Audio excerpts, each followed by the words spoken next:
In 2007, Nokia was the most valuable technology company in Europe. It controlled roughly 40% of the global mobile phone market. It had more engineers than most countries have software developers.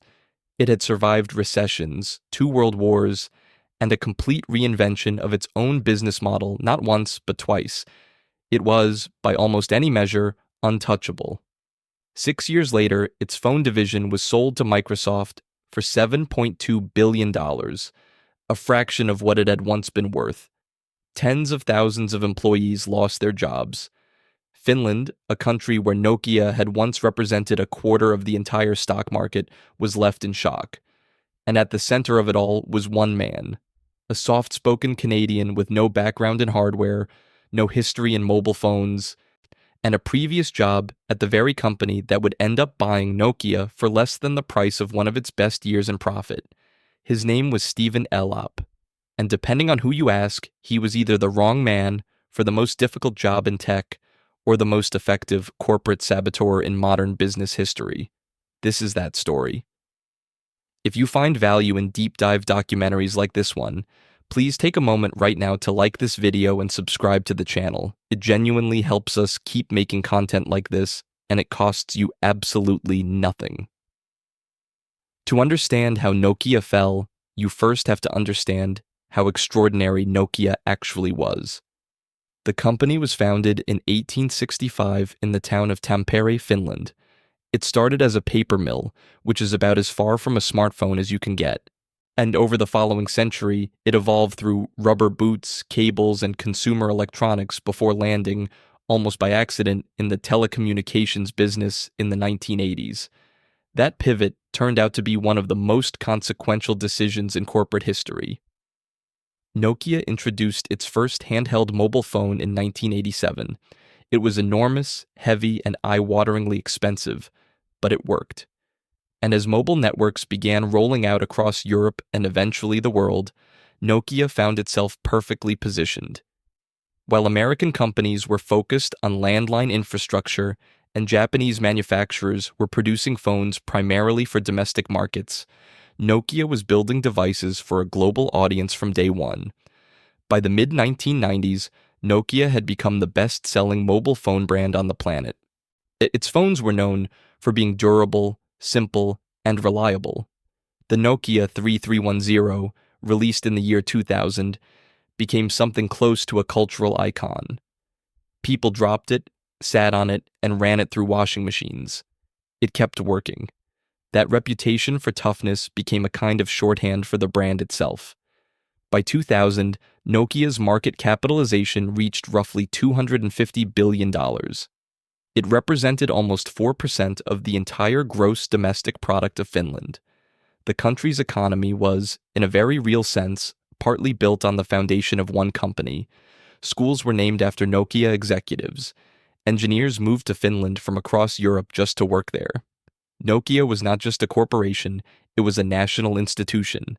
And then in 2007, Apple introduced the iPhone. If you are enjoying this video so far, well, please hit the like button and make sure you are subscribed so you never miss a video like this one. Now back to the story. Here is something that surprises people when they first hear it. Nokia knew the iPhone was coming. Not specifically, not the exact product, but the concept of a touchscreen smartphone with a rich software ecosystem had been circulating inside Nokia's own research and development labs for years, before Steve Jobs walked onto that stage in San Francisco. Nokia had prototype touchscreen devices running advanced software as early as 2004. Some of those prototypes were more capable than the original iPhone in certain technical respects. The hardware was not the problem. The problem was what happened when Nokia's engineers tried to turn those prototypes into actual products. Nokia's internal culture had grown rigid and hierarchical over its years of dominance. Engineers described a system where middle managers were afraid to bring bad news upward, where ambitious projects died in committee, and where the pressure to protect existing revenue streams quietly suffocated any idea that might disrupt them. The company's main operating system, called Symbian, was profitable and widely used, but It had been designed in the late 1990s for a world of small screens and physical keyboards. Adapting it to compete with a modern touchscreen interface was, in the words of people who tried it from the inside, like trying to renovate a house while everyone is still living in it and also the house is on fire. Meanwhile, and a Finnish-German joint project between Nokia and Intel called MeGo was quietly developing a genuinely modern mobile operating system. The engineers working on it believed they had something that could compete, but MeGo was underfunded, under-resourced, and constantly second-guessed by executives who were not sure it would be ready in time to matter.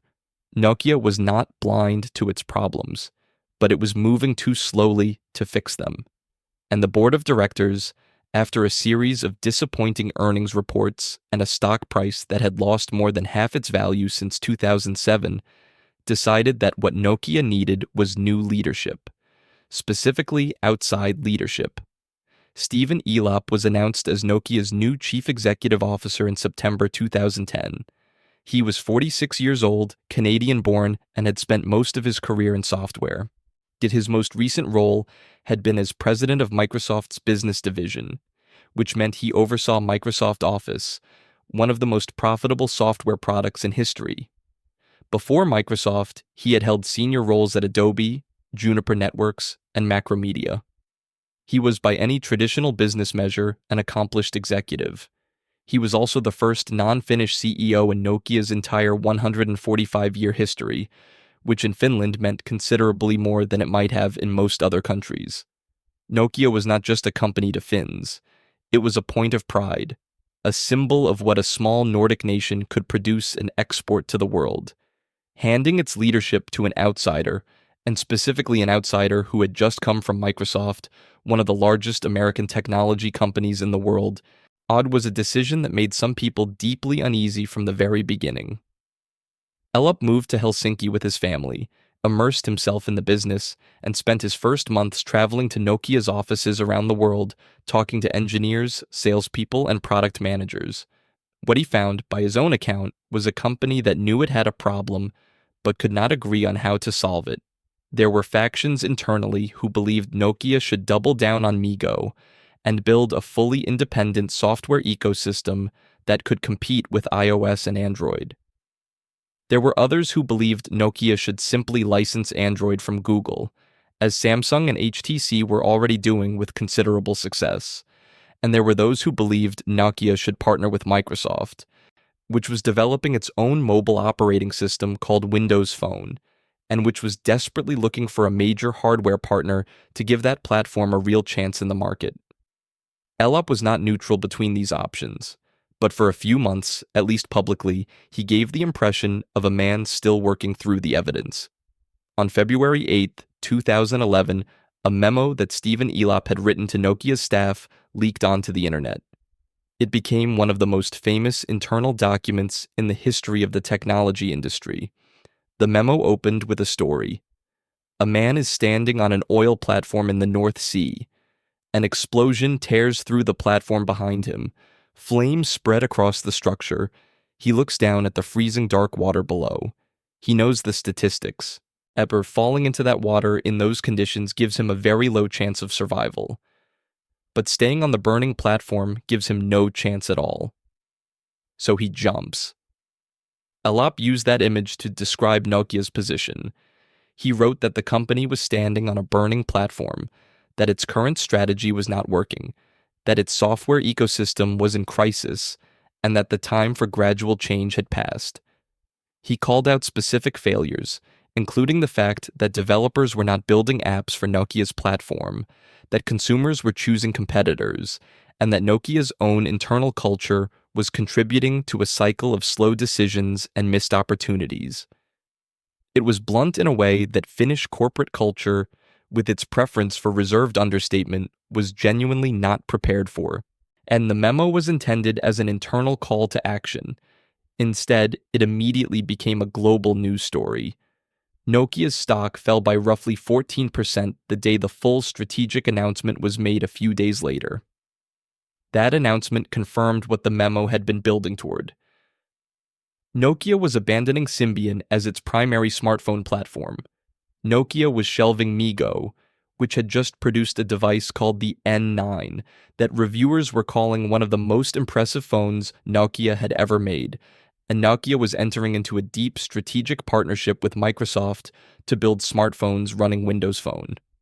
Elop described Windows Phone as a third ecosystem that could compete with Apple and Android. He argued that licensing Android would make Nokia just another hardware manufacturer in a race it was unlikely to win. And he believed that partnering with Microsoft, which had money, software experience, and a genuine desire to establish Windows Phone as a major platform, gave Nokia the best chance to survive and eventually thrive. Critics disagreed loudly. The partnership with Microsoft was officially announced on February 11, 2011. By the end of that day, Nokia's share price had dropped another 10%. Analysts, developers, and industry observers reacted with a mixture of confusion, skepticism, and in some cases outright alarm. The concern was not simply that Windows Phone was unproven. The concern was that by making the announcement before Nokia had a single Windows Phone device ready to sell, Elop had effectively told every potential buyer of a Nokia Symbian phone that the product they were considering would soon be obsolete. And the industry has a name for this. It is called the Osborne effect, named after a computer company that accidentally killed its own sales by announcing a future product before the current one had finished its run on shelves. Nokia was now living through a real-world example of it, and the timing could not have been worse.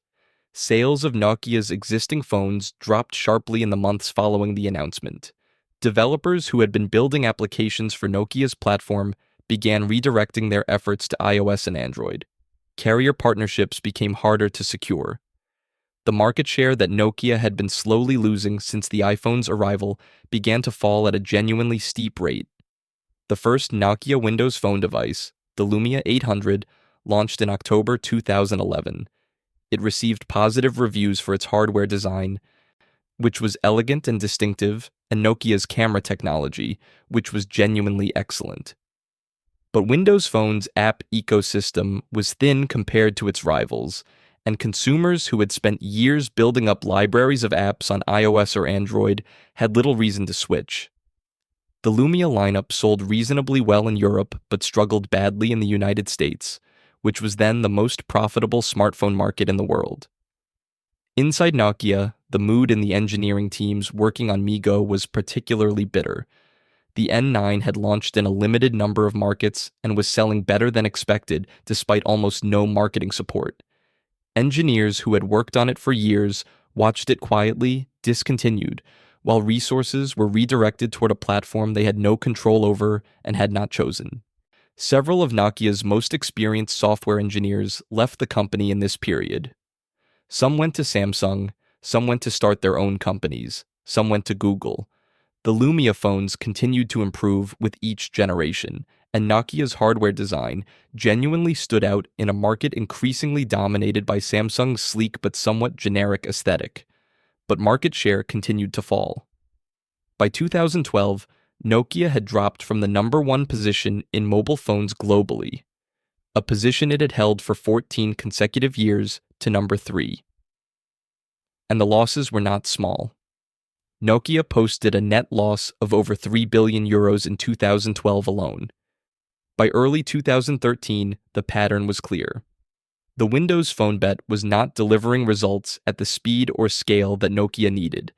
The company's cash reserves were shrinking, and its ability to invest in research and development was constrained. And Microsoft, which had its own financial pressures and its own complicated relationship with the success of Windows Phone, was not providing the kind of marketing and investment support that some Nokia executives had hoped for. In July 2013, Nokia sold its headquarters building in Espoo, Finland, to raise cash. It was the kind of move that signals to anyone paying attention that options are running out. A month later, in September 2013, Microsoft announced that it would acquire Nokia's Devices and Services division, which was the phone-making part of the business, for $7.2 billion. The reaction in Finland was unlike anything the country had experienced in the modern era. Nokia's workforce, which had peaked at well over 100,000 people, i.e. had already been reduced significantly through a series of restructuring rounds during Elop's tenure. Now thousands more jobs would be affected by the transition. The Finnish government issued statements of concern. Former Nokia executives gave interviews expressing regret, anger, and in some cases disbelief. One prominent Finnish commentator described it as a national trauma. Stephen Elop, as part of the acquisition deal, was set to receive a severance package worth approximately $25 million. For many observers, that number was difficult to absorb. The man who had overseen the collapse of Nokia's phone division was leaving with more money than most Nokia employees would earn in several lifetimes. Whether or not that payout was simply the result of standard executive contract terms, which it largely was, the optics were devastating. Elop moved back to Microsoft following the acquisition and became executive vice president of Microsoft Devices, the division that now contained the Nokia phone business he had just sold. The irony of that transition was not lost on anyone. The acquisition closed in April 2014. Less than 2 years later, in May 2016, Microsoft announced that it was writing down almost the entire value of its Nokia acquisition, taking a loss of approximately $7.6 billion. The Nokia phone brand was eventually sold again, this time to a Finnish company called HMD Global, which began producing Nokia-branded Android phones. Microsoft exited the consumer phone hardware business almost entirely. The theory has circulated since before the ink was dry on the Microsoft acquisition announcement. Then was Stephen Elop a deliberate plant, a so-called Trojan horse sent by Microsoft to steer Nokia into a position where acquisition was inevitable and the price would be as low as possible? It is worth taking the theory seriously, because it is not as outlandish as it might sound, and because the people who have raised it are not conspiracy theorists, but serious analysts, journalists, and former Nokia insiders. The circumstantial case goes like this. Elop came directly from Microsoft. He chose Microsoft's platform over Android, a decision that arguably constrained Nokia's options more than any other single choice. He released the Burning Platforms memo in a way that, whether intentionally or not, triggered an immediate collapse in Nokia's stock price and damaged the very sales momentum that gave Nokia any negotiating leverage. He guided Nokia through years of declining revenue and market share, then presided over a sale to his former employer at a price significantly below what analysts had estimated Nokia's phone business was worth only a few years earlier, and he personally received a large payout as a result of that sale. The counter-argument is also worth hearing. Nokia's problems predated Elop by years. The company's culture had been documented as deeply dysfunctional by independent analysts long before he arrived. Android would have required Nokia to compete on hardware against companies with much lower manufacturing costs. MeeGo was genuinely behind schedule and underfunded. The Burning Platforms memo, whatever its effects, was not wrong about the fundamental situation Nokia was in. And the Microsoft deal, while painful, did generate significant capital that the remaining parts of Nokia used to invest in their highly profitable network infrastructure business, which today is one of the leading telecommunications equipment manufacturers in the world. There is also the question of what the alternatives actually looked like in practice. Nokia's board, which was Finnish and had no allegiance to Microsoft, approved every major strategic decision that Elop made. They read the same numbers, they attended the same meetings. If the strategy was obviously wrong, the people with the authority and the motivation to stop it had the opportunity to do so. Whether Elop was incompetent, unlucky, acting in good faith with genuinely bad results, or something more deliberate, is a question that has never been definitively answered. He has denied any improper conduct. No legal investigation has ever produced evidence of deliberate sabotage. The full board of Nokia signed off on every major decision, but the questions have never fully gone away either. The story of Nokia does not end in 2014, which is something that often gets lost in the narrative of collapse. The parts of Nokia that were not sold to Microsoft, primarily its network infrastructure and patent licensing divisions, were reorganized and invested in following the acquisition. Nokia acquired the French telecommunications company Alcatel-Lucent in 2016 in a deal worth 15.6 billion euros, transforming itself into one of the three largest telecommunications infrastructure companies in the world alongside Ericsson and Huawei. Nokia today builds and maintains the backbone of mobile networks across dozens of countries, and its engineers work on 5G technology, fiber optics, and cloud networking systems. The company is profitable, respected in its industry, and still headquartered in Espoo, Finland. The Nokia phone brand, revived under HMD Global, has produced well-reviewed Android smartphones with a reputation for clean software and solid build quality.